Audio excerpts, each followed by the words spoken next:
to thrive. How to learn to thrive and live a good life, and as good life as possible, despite having these illnesses, despite having long-term chronic illnesses.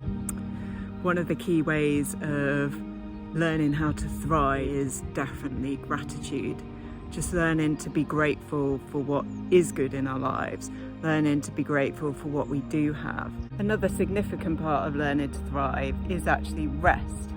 And that seems pretty obvious because, you know, we all need rest, and with a chronic illness, particularly if you've got a spinal CSF leak or retinoiditis or something, we have to have a lot of rest. And a lot of that is lying down. But I think here I want to talk about a different type of rest. Now, there's rest when we have to rest from our symptoms, and so we have to lie down, as it were, or get up sometimes. I mean, sometimes after lying down, I just get a really bad headache, and it's more restful than getting up and moving around. But rest is, I think, thriving with a chronic illness is discerning and working out what is most restful for us. What is most restful for us? Have a think of how do you best rest? How is it most restful for you and your body? And make sure that you're doing that regularly enough to sustain you to be able to deal with all the challenges, all the pain, all the symptom management, because it's exhausting. It's exhausting, and sometimes I haven't got that balance enough. Learning to accept my limitations and learning how to work with them. I really do think so much of this journey is about perspective.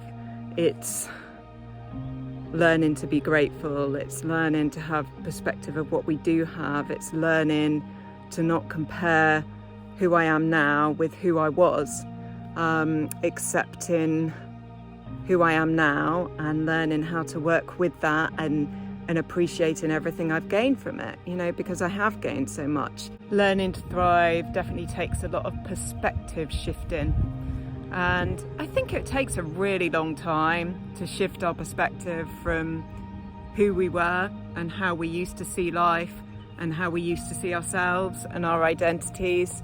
It takes a lot of grieving. It's a real process of grieving and letting go of who we were and who we thought we'd be, I think, and often what we thought the future would look like.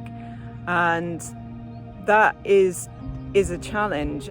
It actually helps everything we've talked about. I've mentioned kind of community, I've mentioned perspective, I've mentioned gratitude, I've mentioned focusing and meditating on good things.